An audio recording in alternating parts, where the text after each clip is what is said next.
तो चलिए बिना देरम देरी किए तो शुरू करते हैं। इस किताब का नाम है emotional intelligence, why it can matter more than IQ। Daniel Goleman ने इस किताब को लिखा है और आइए अब हम जानते हैं इस किताब के बारे में। अगर आप अपने IQ को सही जगह इस्तेमाल नहीं करते हैं तो आपका IQ लेवल हाई होने का कोई भी फायदा नहीं है। अगर आपके इमोशंस ही आपके कंट्रोल में नहीं है तो फिर जीनियस होने के बावजूद आप लाइफ में फेल हो जाएंगे। ऐसे भी लोग हैं जिनका IQ बहुत हाई था, फिर भी वो सेम मिस्टेक रिपीट करते रहते थे। यूजुअली इसमें उनकी पर्सनल लाइफ इन्वॉल्व रहती है। विंसेंट वैन गो एक फेमस एग्जाम्पल है कि कैसे एक जीनियस भी बैड इमोशनल इंटेलिजेंस से अफेक्टेड हो सकता है। वैसे सब जानते हैं कि वो बड़ा ही ग्रेट पेंटर था, बड़ा टैलेंटेड था, फिर भी लाइफ टाइम वो मेंटल इलनेस का शिकार रहा। इंटेलिजेंट होते हुए भी वो जिंदगी भर अपनी फीलिंग्स को कंट्रोल करने के लिए स्ट्रगल करता रहा। इसीलिए तो डैनियल गोलमैन का मानना है कि EI यानी कि emotional intelligence can matter more than IQ, जबकि एवरेज IQ और गुड IQ वाले लोग लाइफ में ज्यादा बेहतर परफॉर्म कर पाते हैं। वहीं हाई IQ और लो IQ वाले लोग ऑलमोस्ट फेल ही होते देखे गए हैं। इससे पहले कि आप अपने बैड लक का रोना रोए, आपको एक बात हम यहाँ पर बता देते हैं कि EI यानी इमोशनल इंटेलिजेंस इंप्रूव की जा सकती है। ये एक अच्छी खबर है। ये गोलमैन की किताब का एक मोस्ट इम्पॉर्टेंट गोल है।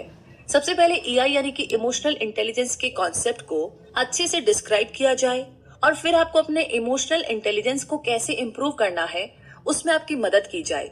तो यही है इस किताब का मेन गोल। तो आइए फर्स्ट चैप्टर की अगर हम बात करें तो यहाँ पर इमोशंस के बारे में बताया जा रहा है।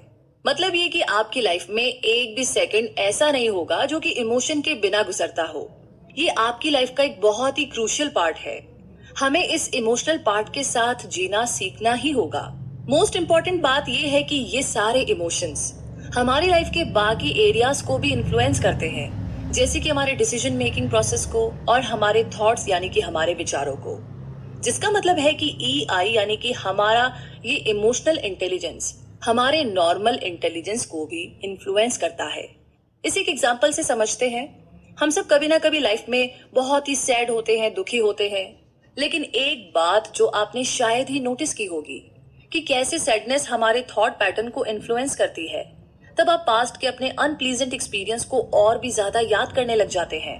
मान लीजिए आपका पार्टनर आपको छोड़कर चला गया, ये आपके सैडनेस को ट्रिगर कर देगा, जिससे आपको अपने पहले वाले ब्रेकअप्स भी याद आने लगेंगे और ये सारी मेमोरीज आपकी सैडनेस को और ज्यादा बढ़ा देगी, जिससे कि आपको अपनी जिंदगी बहुत ही बदतर लगने लगेगी, बहुत ही बेकार लगने लगेगी। लेकिन आपको पता है यहाँ पर अच्छी बात क्या है? ये दूसरे तरीके से भी उतना ही इफेक्टिव है।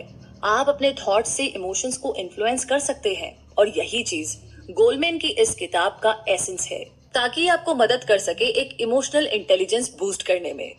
आगे बात करते हैं ब्रेन एंड इमोशंस के बारे में। डैनियल गोलमैन न्यूरोलॉजी एक्सपर्ट है, जिन्हें ह्यूमन ब्रेन के काम करने के तरीकों के बारे में अच्छी खासी नॉलेज है।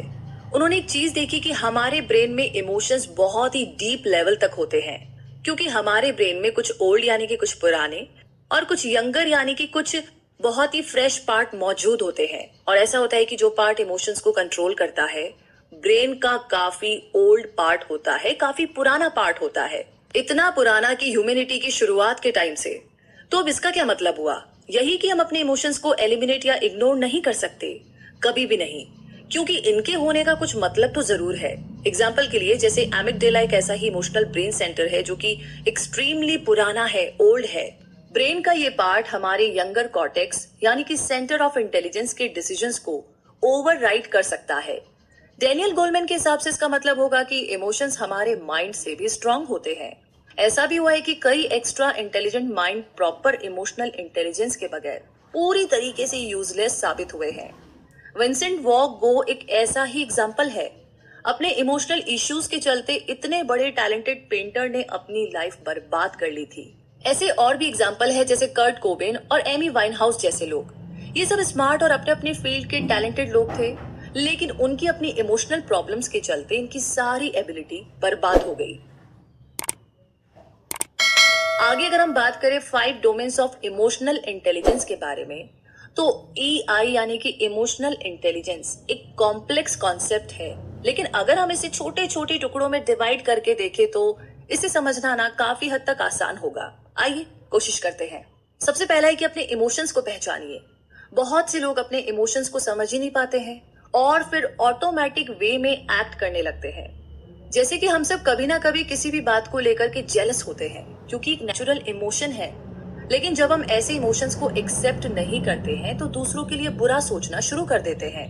अपनी फीलिंग्स को एक्सेप्ट करना ही गुड इमोशनल इंटेलिजेंस का फर्स्ट स्टेप है। ऐसे काफी सारे तरीके हैं जिनसे हम अपने अंदर ये चीज ट्यून इन कर सकते हैं, जैसे कि मेडिटेशन एक अच्छा तरीका है और इसके लिए आपको एक्सपर्ट होने की जरूरत बिल्कुल नहीं है। बस आराम से बैठ जाइए, धीरे धीरे लंबी लंबी सांसें लीजिए और माइंड को शांत रखिए। हालांकि आपके माइंड में काफी सारी इधर उधर की बातें घूमनी शुरू हो जाएगी। क्या मैंने ओवन का स्विच ऑफ किया, या मैंने उसको फोन किया, अरे वो असाइनमेंट तो किया ही नहीं, अरे आंटी को वो बोलना था, बहुत सारी बातें। लेकिन फिर भी कोई बात नहीं, अपने माइंड में थॉट्स को चलने दीजिए, लेकिन ध्यान रखिए कि ये सारे थॉट्स बस आए और चले जाए। आपको किसी भी थॉट को पकड़कर नहीं बैठना है, वरना ये आपके माइंड और जजमेंट पावर को क्लाउड कर देगी। जब आपका माइंड रोज की चिकचिक से फ्री हो जाएगा तो आपके लिए अपने इमोशनल स्टेट को परसीव करना काफी आसान हो जाएगा। जैसे मान लीजिए आज आप पूरा दिन बहुत ही परेशान रहे, अगर आप थोड़ी देर के लिए भी मेडिटेशन करेंगे तो आप देखेंगे कि सारा दिन आप अपने पार्टनर के साथ हुए झगड़े को लेकर के परेशान थे, लेकिन आपकी डेली की अनइम्पॉर्टेंट चीजों ने इस रियल रीजन को क्लाउड कर दिया था, राइट? आगे दूसरा पॉइंट है इमोशनल मैनेजमेंट। ये बहुत जरूरी है। हालांकि ऑथर इस बात पर जोर देते हैं कि इमोशंस हमारे इंटेलिजेंस को कैसे इन्फ्लुएंस करते हैं, लेकिन ये वन वे स्ट्रीट नहीं है। और ज्यादा स्पेसिफिक वे में मैं बोलूं तो आप कुछ हद तक अपने इमोशंस को कंट्रोल कर सकते हैं। डिपेंड करता है कि आप किस चीज पर फोकस कर रहे हैं। ये टॉपिक स्टेट ऑफ फ्लो के काफी क्लोज है, जिसे फ्लो बुक पे काफी अच्छे से एक्सप्लेन किया गया है। The psychology of optimal experience, खाली दिमाग शैतान का घर। नई कहावत यहाँ पर अप्लाई होती है, क्योंकि खाली बैठे रहने से हमारे दिमाग में नेगेटिव इमोशंस पैदा होते हैं। इसके बजाय किसी एक चीज पर फोकस कीजिए और जितना हो सके उतनी देर तक कंसंट्रेशन बनाकर रखिए। लेकिन इस बीच अपना फोन या सोशल मीडिया अकाउंट को बिल्कुल चेक ना करें। अगर आपको अपने इमोशंस को मैनेज करना है तो कुछ टाइम के लिए इन चीजों को भूलना होगा। एग्जैक्टली। बेशक मॉडर्न टेक्नोलॉजी हमें काफी मदद करती है, लेकिन अक्सर हम इसका मिसयूज करते हैं। जैसे कि साइकोलॉजिस्ट ये साबित कर चुके हैं कि जो लोग ज्यादा डिप्रेशन में रहते हैं या एंग्शियस होते हैं, वो सोशल नेटवर्क में बाकियों से ज्यादा टाइम एक्टिव रहते हैं।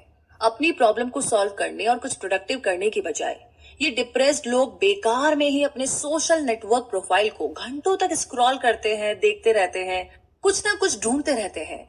तो जिन लोगों को एंगर मैनेजमेंट की प्रॉब्लम होती है उनके लिए 10 सेकेंड्स रूल सबसे बढ़िया है।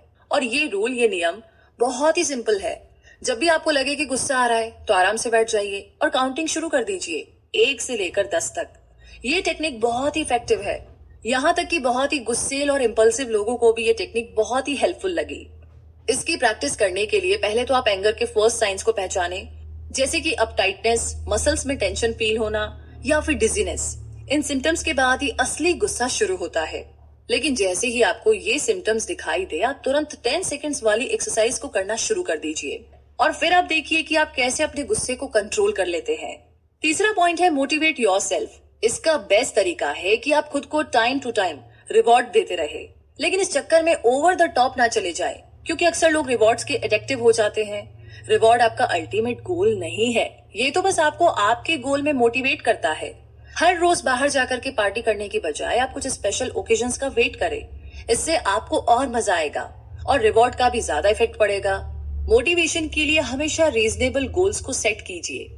जैसे कि आपको अपनी इमोशनल इंटेलिजेंस को इम्प्रूव करना है तो ये कोई इजी काम नहीं है। आपको इसे कुछ छोटे छोटे गोल्स में डिवाइड करना होगा जो कि आप इजीली पा सके।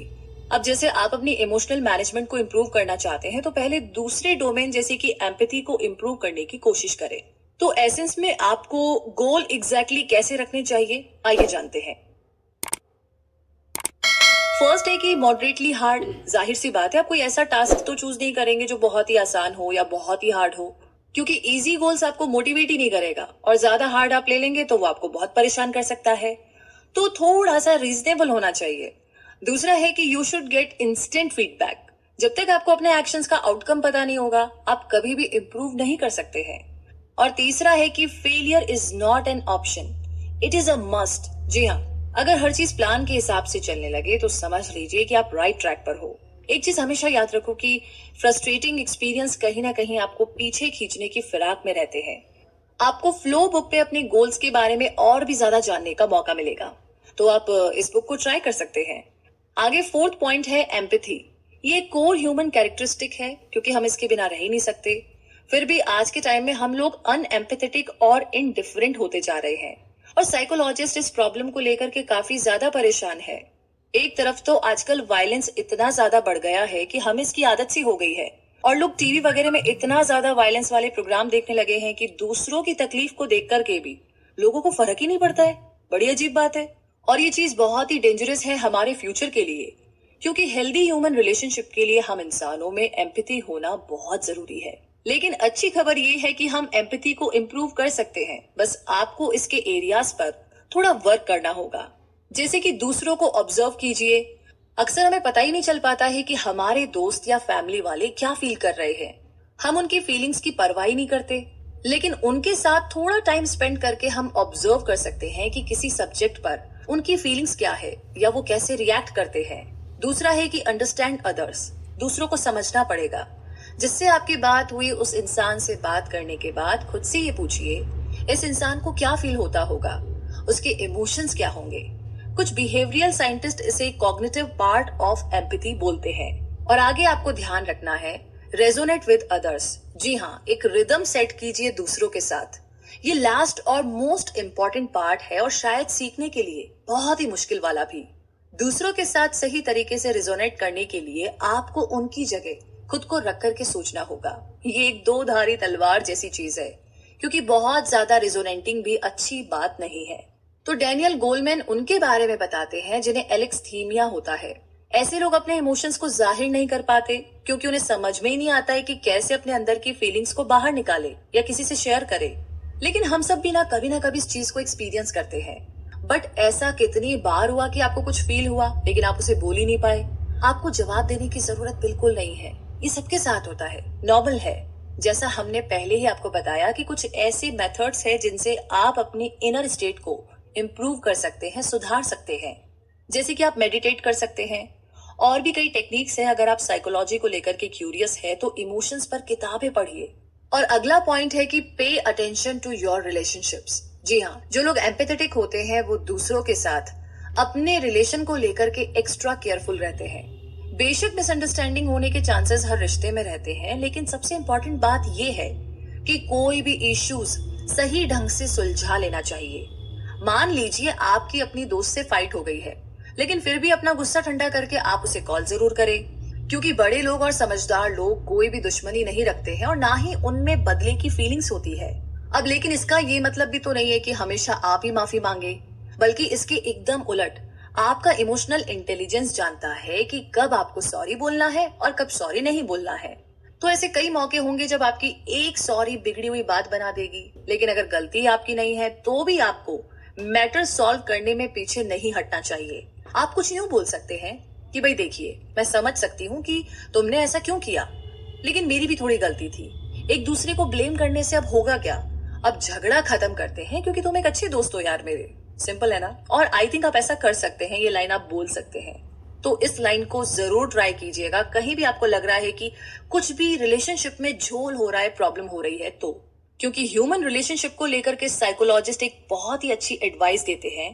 जिस नजरिए से हम दुनिया को देखते हैं वो हमारे इमोशंस डिसाइड करते हैं, क्योंकि वर्ल्ड को लेकर के हमारी नॉलेज इनडायरेक्ट होती है। तो अब आप पूछेंगे कि मैं कैसे इसे अपनी इमोशनल लाइफ में अप्लाई करूं। वेल, मान लीजिए आप अपने पार्टनर से नाराज हैं और अब आपको बहुत गुस्सा आ रहा है। आप अपने एक्शंस कंट्रोल नहीं कर पा रहे हैं, लेकिन जब आप शांत होंगे तभी आपको सिचुएशन ज्यादा क्लियर वे में नजर आएगी, और तभी तो आपको पता चलेगा कि आप उसे कुछ ज्यादा ही गलत समझ बैठे थे। बात इतनी नहीं थी और तिल का ताड़ बना दिया खामखा। या फिर मान लीजिए कि आपका पार्टनर आपको बार बार कॉल किए जा रहा है और आपको बहुत ही फ्रस्ट्रेशन हो रही है और बहुत ही इरिटेशन हो रही है, और जब आपको ये भी लगता है कि वो आपको कंट्रोल करने की कोशिश कर रहा है या रही है, तो आपका गुस्सा फूट पड़ता है। अब तो कंट्रोल करने की बात ही नहीं है। तो इसके बजाय आप खुद से बोलिए यहाँ पर तुरंत, अगर वो मुझे बार बार फोन कर रहा है या फोन कर रही है तो क्या हुआ भाई, जरूरी नहीं कि वो कंट्रोल कर रहा हो। ये भी तो हो सकता है कि उसे मेरी ज्यादा फिक्र हो, वो मुझसे ज्यादा प्यार करता हो। हो सकता है ना? तो ये वाली ट्रिक ना आप अप्लाई कर सकते हैं। तो चलिए अब आगे बढ़ते हैं और जानते हैं डिफरेंसेस बिटवीन जेंडर्स के बारे में। जेंडर बेस्ड स्टीरियोटाइप बहुत सारे हैं, लेकिन एक चीज बिल्कुल सच है कि औरतें दूसरों के इमोशंस को एकदम सही समझती है। ज्यादा स्पेसिफिकली बोले तो औरतों में ज्यादा एम्पैथी होती है। ये एक सिंपल फैक्ट बहुत सी प्रॉब्लम्स को क्रिएट करता है, जैसे कि औरतों को कई बार शिकायत होती है कि उनके बॉयफ्रेंड या उनके हस्बैंड एकदम कोल्ड नेचर के हैं, और कई सारी औरतें और कई सारी फीमेल्स उनकी इस कोल्डनेस को गलत वे में ले जाती है। उन्हें लगता है कि उनके पार्टनर अब उन्हें उतना प्यार नहीं करते या अब उन्हें नापसंद करने लगे हैं, लेकिन ये अक्सर सच नहीं होता। तो इसके बाद क्या होता है? फीमेल्स कई बार ओवर रिएक्ट कर जाती है, फिर अपने पार्टनर से इस बात को लेकर के फाइट भी कर लेती है, झगड़ लेती है, और फिर यहीं से सारी मुसीबतें शुरू होती है, क्योंकि फिर आदमी भी ओवर रिएक्ट करने लगते हैं और बात इतनी बढ़ जाती है कि ब्रेकअप, डिवोर्स, इन सब पर जाकर के खत्म होती है, क्योंकि मर्दों को लगता है कि उनकी पार्टनर उन्हें कंट्रोल करने की कोशिश कर रही है। तो अब इमोशनल इंटेलिजेंस यहाँ पर कैसे काम आता है, ये है मुद्दे की बात। आइए जानते हैं। तो सबसे पहले तो आप गांठ बांध करके ये बात अच्छे से समझ लीजिए कि फीमेल्स इमोशनल इंटेलिजेंस में मर्दों से बेहतर होती है, जिसका मतलब है कि आदमी लोग ओवर रिएक्ट करने से पहले इमोशनल इंटेलिजेंस के बारे में एक दो चीजें जरूर जान ले। जैसे कि जब आपकी गर्लफ्रेंड रूड वे में बिहेव करे तो आप तुरंत रिएक्ट ना करें। तो उस टाइम आपको कुछ ऐसा बोलना चाहिए, मेरे बिहेव से तुम्हें हर्ट हुआ, मुझे ऐसा नहीं करना चाहिए था, आई एम रियली सॉरी, मैंने ये पहले नोटिस ही नहीं किया, लेकिन मैंने ये जानबूझकर नहीं किया। ये बहुत ही बेहतर तरीका है बजाय इसके कि आप एक दूसरे को ब्लेम करें। वहीं दूसरी तरफ औरतों को भी इमोशनल इंटेलिजेंस के बारे में कुछ सीखना चाहिए। मोस्ट इंपॉर्टेंट चीज है कि उन्हें ये सोचना होगा कि बात अगर इमोशनल इंटेलिजेंस की हो तो मर्द यानी कि मेल्स बायोलॉजिकली ही इसमें काफी बुरे हैं, इसीलिए वो कई बार दूसरों के इमोशंस को समझ नहीं पाते। तो चलिए अब आगे बढ़ते हैं और जानते हैं इमोशनल इंटेलिजेंस एंड मैनेजमेंट के बारे में। इस चैप्टर में डैनियल गोलमैन कहते हैं कि ग्रुप कॉन्टेक्स्ट में भी इमोशनल इंटेलिजेंस मैटर करता है। इमोशनल इंटेलिजेंस वाले लोगों के ग्रुप में सोशल एटमॉस्फेयर और हार्मनी इंप्रूव करना ज्यादा आसान रहता है। हमें इस एरिया के बारे में केयरफुल रहना चाहिए, जैसे कि हमें हाईली इंट्रोवर्ट और इमोशनली डिस्टेंट लोगों को ऐसे ग्रुप में मिक्स नहीं करना चाहिए। कुछ लोग अकेले काम करना ज्यादा पसंद करते हैं, तो उन्हें करने दीजिए, उनकी चॉइस की रिस्पेक्ट कीजिए। अब आगे जानते हैं इमोशनल इंटेलिजेंस एंड हेल्थ के बारे में। तो भाई यहाँ पर मामला कुछ सीरियस हो जाता है। गुड इमोशनल इंटेलिजेंस आपकी लाइफ को सेव कर सकते हैं। वैसे सुनने में थोड़ा सा अजीब है, लेकिन उसके पीछे साइंटिफिक एविडेंस है। डैनियल गोलमैन ने कई सारी ऐसी स्टडीज मेंशन की है जो कि एंगर मैनेजमेंट और हेल्थ के बीच में क्या रिलेशनशिप है इस बारे में इन्वेस्टिगेट करती है। ऐसे लोग जो अपना कंट्रोल नहीं कर पाते, उनके 50 से कम एज में मरने के चांसेस 7 गुना ज्यादा होते हैं। ज्यादा गुस्सा करना कई सारी हेल्थ प्रॉब्लम्स को क्रिएट करता है, जिससे डेथ भी हो सकती है। ऐसे लोगों के लिए कई टाइप की थेरेपी है, जिसमें कॉग्निटिव बिहेवियरल थेरेपी शायद मोस्ट इफेक्टिव होती है, जो लोगों को अपने गुस्से पर कंट्रोल करना सिखाती है। हालांकि कॉग्निटिव बिहेवियरल थेरेपिस्ट नहीं जानते हैं कि वो वाकई में लोगों की इमोशनल इंटेलिजेंस को इम्प्रूव कर रहे हैं। इमोशनल इंटेलिजेंस के और भी कई सारे हेल्थ बेनिफिट है। जिनकी इमोशनल इंटेलिजेंस अच्छी होती है, उनकी मेंटल हेल्थ भी काफी अच्छी होती है। जैसे कि हाई इमोशनल इंटेलिजेंस वाले लोग रिजेक्शन और ब्रेकअप्स को बहुत ही बेहतर तरीके से डील कर लेते हैं, और ऐसा इसीलिए होता है क्योंकि ये लोग, सबसे पहली बात, open towards their own emotions. मतलब ये कि सबसे पहले तो आप अपने इमोशंस एक्सेप्ट करना सीख लीजिए। ब्रेकअप होने के बाद अक्सर कई लोग अपनी फीलिंग्स को छुपाने की कोशिश करते हैं। वे बहुत ज्यादा ड्रिंक करना, स्मोकिंग करना शुरू कर देते हैं या दिन रात पार्टी करते हैं, लेकिन इससे सिचुएशन और भी खराब हो जाती है। अपने इमोशंस को रिजेक्ट करने की बजाय उन्हें एक्सेप्ट करना सीखिए। अगर रोने का मन है तो रो दीजिए ना। ऐसा नहीं होता है कि लड़के रो देंगे तो कमजोर हो जाएंगे। प्लीज अपने इमोशंस को एक्सप्रेस कीजिए, फीलिंग्स को छुपाइए मत। दूसरा है, they refrain from global universal self evolutions. Breakup या रिजेक्शन होने के बाद लोग खुद में कमी देखने लग जाते हैं, जो कि बहुत गलत है। हालांकि ये बहुत ही कॉमन सी बात है, क्योंकि कभी हम खुद को बुरा समझते हैं और कभी बहुत अच्छा।